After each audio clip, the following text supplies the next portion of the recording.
Assalamualaikum warahmatullahi wabarakatuh. Yang terhormat Bapak Wahyudi selaku dosen pengampu mata kuliah Pendidikan Pancasila.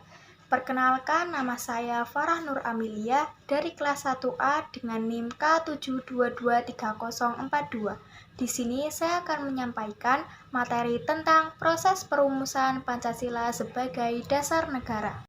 Kapan Pancasila disahkan sebagai dasar negara? Pancasila disahkan sebagai dasar negara pada tanggal 18 Agustus 1945. Pada proses perumusan Pancasila sebagai dasar negara, tentunya diawali dengan pembentukan BPUPKI. Menjelang tahun 1945, Jepang mengalami kekalahan di Asia Timur Raya. Jepang banyak menggunakan cara untuk menarik simpati khususnya kepada bangsa Indonesia dengan membuat suatu janji bahwa Jepang akan memberikan kemerdekaan bagi bangsa Indonesia yang diucapkan oleh Perdana Menteri Kuniaki Koiso pada tanggal 7 September 1944. Janji yang ditawarkan adalah Jepang akan membentuk Badan Penyelidik Usaha-usaha Persiapan Kemerdekaan Indonesia, bisa disebut dengan BPUPKI atau dalam bahasa Jepang dikenal dengan nama Dokuretsu Zumbicho Sakai. BPUPKI ini diresmikan pada tanggal 29 April tahun 1945. Hal ini direalisasikan oleh Koiso pada tanggal 29 April tahun 1945 dengan jumlah anggota 62 orang. Diketuai oleh Rajiman Widyodiningrat, anggota BPUPKI terdiri dari 2 wakil ketua, yaitu Ichibang Shiyoshiyo yang berasal dari Jepang dan Raden Panji Suroso yang berasal dari Indonesia, tokoh-tokoh bangsa Indonesia dan 7 orang anggota perwakilan dari Jepang. Dengan dibentuknya BPUPKI, pastinya BPUPKI tersebut mempunyai tugas yang secara besar. Tugas BPUPKI adalah menyelidiki dan menyusun rencana mengenai persiapan kemerdekaan Indonesia. Maklumat yang sama memaparkan tugas BPUPKI mempelajari semua hal yang penting terkait politik, ekonomi, tata usaha pemerintahan, kehakiman, pembelaan negara, lalu lintas, dan bidang-bidang lain yang dibutuhkan dalam usaha pembentukan negara Indonesia. Pada sidang BPUPKI mengadakan sidang sebanyak 2 kali, sidang resmi dan 1 kali sidang tidak resmi. Sidang resmi pertama dilaksanakan pada tanggal 29 Mei sampai dengan 1 Juni 1945 yang membahas tentang dasar negara. Pada sidang tidak resmi, BPUPKI membahas perancangan Undang-Undang Dasar tahun 1945 yang dipimpin Soekarno dan dihadiri hanya 38 orang. Pada sidang BPUPKI yang pertama, tanggal 9 Mei 1945 yang berisikan para tokoh-tokoh pendiri negara mulai mengusulkan rumusan dasar negara yang isinya berbeda-beda namun tetap memiliki persamaan, yaitu didasari oleh gagasan besar bangsa Indonesia dan kepribadian bangsa Indonesia. Salah satu tokoh yang mengemukakan pendapatnya adalah Muhammad Yamin. Di sini ia mengemukakan bahwa dasar negara terdiri dari 5 asas, yaitu yang pertama peri kebangsaan, yang kedua peri kemanusiaan, yang ketiga peri ketuhanan, yang keempat peri kerakyatan, dan yang kelima kesejahteraan rakyat. Pada sidang BPUPKI tanggal 1 Juni 1945, Supomo mengemukakan pendapat dalam pidatonya yang menyatakan bahwa negara Indonesia merdeka adalah dengan mengatasi segala golongan dan pemahaman untuk mempersatukan lapisan masyarakat Indonesia. Hal ini dirumuskan dalam 5 poin, yaitu yang pertama persatuan, yang kedua kekeluargaan, yang ketiga keseimbangan lahir dan batin, yang keempat musyawarah, dan yang kelima keadilan rakyat. Pada tanggal 1 Juni 1945, Soekarno juga turut mengemukakan pendapatnya dalam sebuah pidato yang diberi nama Pancasila atas usulan dari seorang teman ahli bahasa.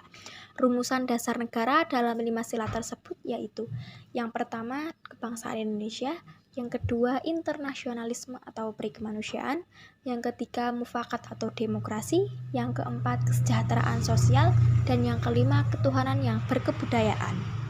Setelah sidang pertama selesai, Indonesia belum mencapai kesepakatan akhir. Karena hal itu, BPUPKI membentuk panitia kecil yang beranggotakan 9 orang di bawah pimpinan Soekarno dengan anggota terdiri dari Ki Bagus Hadikusumo, Wahid Hasyim, Muhammad Yamin, Abdul Kahar Muzakir, Sutarjo Karto Hadikusumo, Alexandra Andries Maramis, Otto Iskandar Dinata, dan Muhammad Hatta. Panitia 9 dibentuk bertujuan untuk merumuskan rumusan-rumusan yang dibicarakan agar menjadi kesepakatan yang lebih jelas. Untuk mewujudkan hal tersebut, diadakan sidang kedua pada tanggal 10 Juni sampai dengan 16 Juni 1945. Setelah melewati berbagai pertimbangan dan diskusi, pada tanggal 22 Juni 1945 berhasil merumuskan dasar negara untuk Indonesia Merdeka yang diberi nama Piagam Jakarta oleh Muhammad Yamin yang di dalamnya berbunyi, yang pertama, ketuhanan dengan kewajiban menjalankan syariat Islam bagi para pemeluk-pemeluknya. Yang kedua, kemanusiaan yang adil dan beradab. Yang ketiga, persatuan Indonesia. Yang keempat, kerakyatan yang dipimpin oleh hikmat kebijaksanaan dalam permusyawaratan perwakilan. Yang kelima, keadilan sosial bagi seluruh rakyat Indonesia. Setelah melaksanakan sidang pertama dan kedua, BPUPKI dibubarkan dan dibentuknya PPKI. Walaupun sudah dirumuskan, bukan berarti rumusan Pancasila mendapatkan kesepakatan final, karena belum adanya perwakilan yang representatif untuk mewakili dari sebagai unsur. Setelah Jepang menyerah terhadap sekutu, disitulah Indonesia mengambil kesempatan untuk mendeklarasikan kemerdekaan yang sebelumnya dijanjikan oleh Jepang pada tanggal 24 Agustus 1945.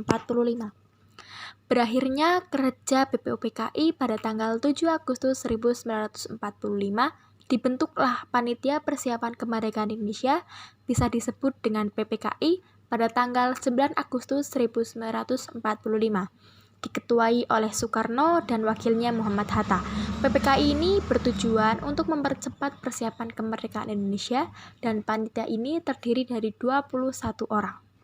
Dalam rumusan PPKI, dengan merdekanya Indonesia pada tanggal 17 Agustus 1945, PPKI berhasil merumuskan dan mengesahkan Dasar Negara Indonesia yang tercantum dalam Undang-Undang Dasar 1945 pada tanggal 18 Agustus 1945 yang berbunyi, pertama, ketuhanan yang Maha Esa, kedua, kemanusiaan yang adil dan beradab, tiga, persatuan Indonesia, keempat, kerakyatan yang dipimpin oleh hikmat kebijaksanaan dalam permusyawaratan perwakilan, dan yang kelima, keadilan sosial bagi seluruh rakyat Indonesia. Kesimpulan yang dapat kami ambil dari materi proses perumusan Pancasila sebagai dasar negara adalah perumusan Pancasila sebagai dasar negara bukanlah proses yang sederhana, tapi merupakan hasil dari refleksi mendalam terhadap nilai-nilai yang dianggap mewakili identitas dan kebutuhan masyarakat Indonesia dalam menjalankan negara dan kehidupan bangsa dan bernegara. Sekian materi yang dapat saya sampaikan. Wassalamualaikum warahmatullahi wabarakatuh.